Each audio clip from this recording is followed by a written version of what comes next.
There is a moment in every major investigation when the carefully constructed wall of one person's story begins to crack. Not from the outside, not from federal agents or forensic scientists or courtroom prosecutors, but from someone who was there for all of it. Someone who sat at that family's dinner table. Someone who answered that phone call in the middle of the night. Someone who spent years watching and listening and carrying information that nobody wanted to hear until the day it became impossible to stay quiet any longer. For Lynette Hooker, that person is her daughter. Carly Aylesworth is 28 years old. She grew up watching her mother love Brian Hooker through a marriage that she has described, publicly and repeatedly, as turbulent, violent, and terrifying at its worst. She watched her mother leave. She watched her mother go back. She listened to the things Lynette confided to her in private, things she held close and quiet for years, because that is what daughters do when they are caught between the truth about a person and the love their mother has for that same person. And then Easter Sunday happened, and Brian Hooker called her with that voice, monotone, flat, relaxed, and told her that Lynette had fallen off the back of a dinghy in the Bahamas and was gone. And Carly Aylesworth decided she was done being quiet. What she has revealed in the weeks since April 4th, 2026, in interviews with Fox News, NBC, CNN, The Today Show, ABC News, The Daily Mail, Dateline, News Nation, and the investigative podcast Drop Dead Serious, is not a collection of emotional accusations from a grieving daughter. It is a systematic, detailed, fact-anchored demolition of every central claim Brian Hooker has made about the night his wife disappeared, piece by piece, detail by detail, with specific information about specific objects, specific physical evidence, and specific moments that Brian's account simply cannot explain. And when you lay it all out from beginning to end, when you hear everything Carly has said and stack it against everything Brian has said, what you are left with is not a story with two sides. What you are left with is one side that holds together and one side that doesn't. To understand the full weight of what Carly revealed, you have to start with what Brian told the world. Brian Hooker, 58 years old, former United States Marine, told Bahamian authorities that on the evening of April 4th, he and Lynette left the Abaco Inn at Hopetown in their 8-foot hard-bottom dinghy at approximately 7:30 p.m., heading back to the Soulmate, which was anchored near Elbow Cay in the Abaco Islands. He said winds picked up suddenly. He said the seas turned rough, 2 to 4 foot waves hammering their small tender in the darkness. He said Lynette bounced off the back of the dinghy and fell overboard. He said she was holding the ignition key when she went in, which cut the engine. He said he paddled for hours through the dark and arrived at the Marsh Harbor Boat Yard at approximately 4 in the morning on April 5th. That is the official account. That is what Brian told police, told search teams, told Lynette's family, told the world in a Facebook statement where he described unpredictable seas and high winds and desperate attempts to reach her as the winds and currents drove them further apart. Now here is what Carly knows. And here is why every single piece of it matters. The first thing Carly addressed was the kill switch. For anyone who has spent time on small motorized boats, the kill switch, also called a safety lanyard, is a cord that attaches from the engine to the person operating the boat. If the operator falls overboard or moves too far from the helm, the cord pulls free and cuts the engine automatically. It is a safety device specifically designed to prevent the exact scenario Brian described. A situation where the ignition key is separated from the boat and the engine shuts off, leaving someone powerless in the water. Brian said Lynette was holding the ignition key when she went overboard, that the key fell in with her, that this is why the engine cut off, and why he could not start it again to go back and find her. Carly told investigators and reporters something Brian did not say publicly. Lynette's dinghy had a kill switch lanyard. Experienced sailors, and Lynette Hooker, after 3 years living full-time on a 46-foot vessel, was very much an experienced sailor, know that the kill switch is attached to the operator, not a passenger, not to someone sitting at the back of the boat, to the person driving. If Brian was operating the dinghy that night, the kill switch lanyard was attached to Brian. If Lynette fell overboard as a passenger, the engine should not have cut off at all. The key, the lanyard, the engine, none of it should have stopped the boat from running. So, if the engine did cut off when Lynette went into the water, what does that tell you about who was in the water? Carly raised this question. She was not the only one. Maritime safety experts and experienced sailors who have followed this case publicly have raised the same inconsistency. Brian's explanation for why he could not restart the engine and go back for his wife rests entirely on a version of how kill switches work that does not match how kill switches actually work. Then there was the float bag. Brian told authorities that Lynette was holding something, a dry bag or float bag, when she went overboard. In the sailing community, float bags and dry bags are common gear aboard dinghies. They are also, as a demonstration posted online by the sailing YouTube channel Sailing Cameo, showed viewers with jarring clarity, buoyant. They float. A float bag, true to its name, does not sink. It sits on the surface of the water. If Lynette was holding one when she went overboard, that bag should have stayed visible on the surface of the water. A bright, buoyant marker at the exact location where she entered the water, visible from the dinghy, visible from the solmat, visible to searchers within minutes of the incident being reported. No float bag was recovered at the scene of the supposed accident. No float bag was reported to investigators as having been found floating at the location where Lynette allegedly went in. Either the float bag sank, which float bags are specifically designed not to do, or Lynette was not holding one when she entered the water. And if she was not holding one when she entered the water, then Brian's description of exactly what Lynette had in her hands at the moment she fell overboard was wrong. Another detail, another discrepancy. Another piece of the story that does not survive contact with physical reality. But it was the Apple Watch that stopped everyone cold. On the last day Lynette Hooker was seen as live, April 4th, 2026, she was photographed at the Abaco Inn. In that photograph, visible on her wrist, is her Apple Watch. She was wearing it. That is documented. That is confirmed. Lynette Hooker had her Apple Watch on her wrist the evening she and Brian left the Abaco Inn to head back to the Soulmate. Brian Hooker said, Lynette fell off the back of the dinghy somewhere between the Abaco Inn dock and the anchorage at Elbow Cay. He said she never made it to the Soulmate. He said she went into the water before they reached the boat. Her Apple Watch was later found on the Soulmate. Let that sit for one moment. If Lynette fell overboard from the dinghy before reaching the Soulmate, as Brian explicitly stated, her Apple Watch should have gone into the water with her. It was on her wrist. It was attached to her body. It goes where she goes. There is no version of Brian's story in which Lynette falls off a dinghy in the Sea of Abaco while wearing her Apple Watch, and that Apple Watch ends up back on the boat she never reached.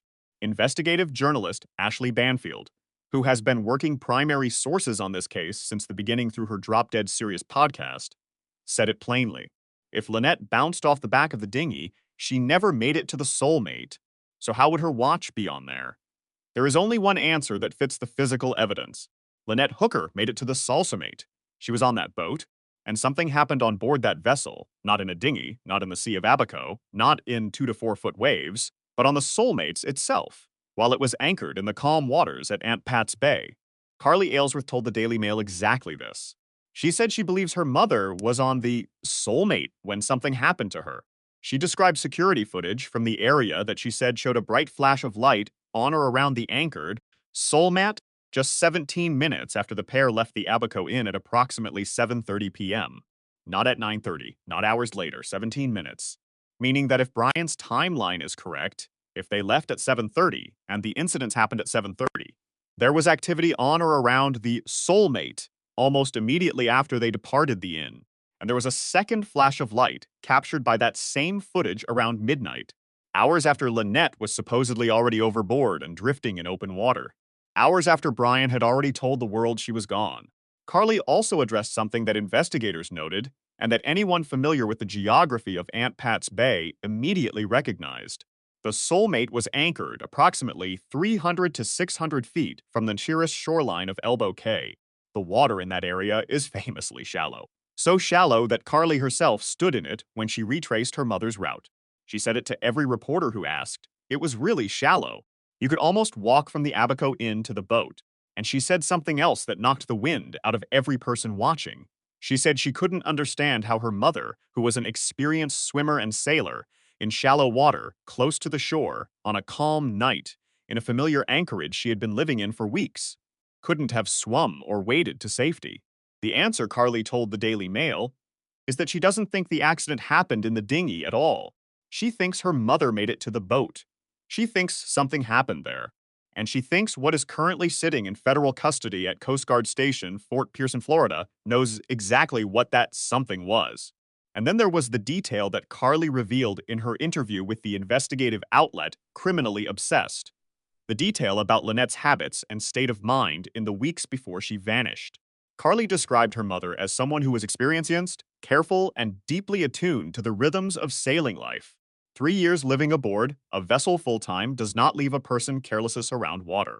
Experienced liveaboards, people who sleep, cook, work, and live on a boat every single day, do not fall off the back of a dinghy in a familiar anchorage on a calm night. They hold on, they know where to sit, they know how to brace, they know the water. Lynette Hooker knew the water better than most people standing on dry land can imagine. Meanwhile, in a phone call obtained by CCS News that Brian made to a friend on April 7th, 3 days after Lynette vanished, Brian gave his most detailed account yet of what he says happened. In that call, he said Lynette bounced off the back of the dinghy. Not fell, not slipped, bounced. He said a wind gust hit the boat and she bounced. He said the safety lanyard was with her, which, as we have already established, is not how safety lanyards work if the operator is the one driving. And he said he tried to reach her but lost sight of her almost immediately as darkness fell. He said he paddled for hours. CBS News also revealed that this same account, the detail about the safety lanyard, the wind gust, the bouncing, was also captured in a Navionics screenshot Brian took of his alleged dinghy route that night.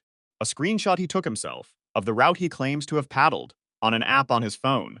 On the same phone that investigators are now almost certainly examining as part of the forensic analysis of devices recovered from the soulmate. Here is what every person watching this video needs to understand about the totality of what Carly Aylesworth has put into the public record. She did not just raise emotional concerns about a stepfather she distrusted. She did not just speak in generalities about a troubled marriage. She identified specific objects, a kill switch, a float bag, an Apple Watch, and explained specifically and precisely why each one of them is physically incompatible with Brian Hooker's account of what happened. She described security footage with specific timestamps, 17 minutes after departure and midnight, that show activity on or around the Soulmate, at times when that boat should have been sitting dark and empty.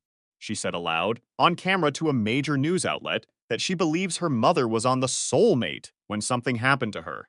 And she flew to the Bahamas herself, retraced the route, stood in the water, and came back with the conviction that not a single central claim of Brian Hooker's account survives honest scrutiny. She also revealed in her interview with CNN one detail that had not previously been public and that landed like a freight train in this investigation. She said that in January of 2026, just 3 months before, Lynette disappeared. Her mother called her and told her that Brian had threatened to throw her off the boat during a fight. Not a threat from years ago, not something from before they started sailing. A threat made in January 2026, 2 months and 4 days before Easter Sunday in the Bahamas. He threatened to throw her off the boat in January. She was gone from the boat in April. Brian Hooker has not been charged with any crime.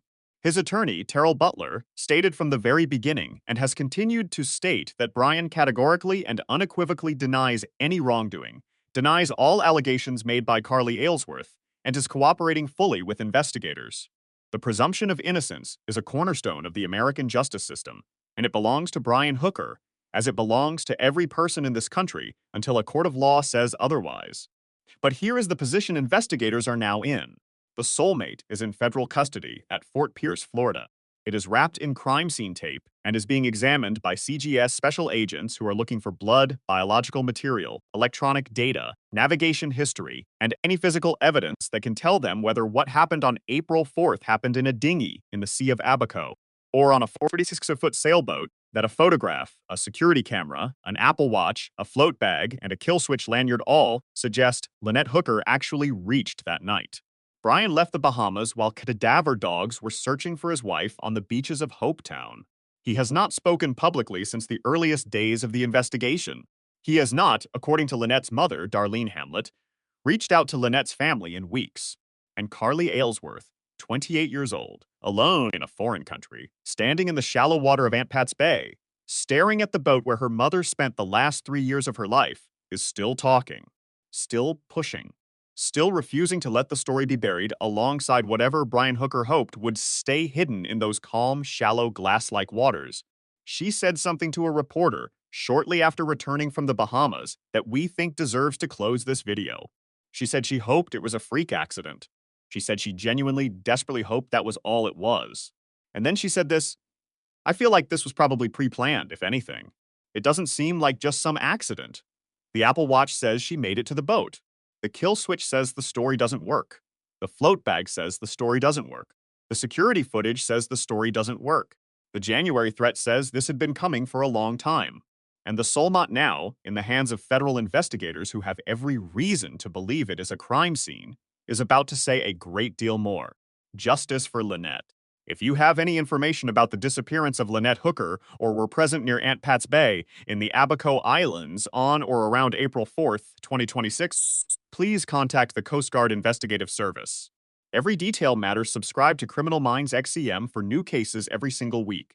Drop a comment right now, the Apple Watch detail. That is the one that nobody can explain away. Tell us what you think.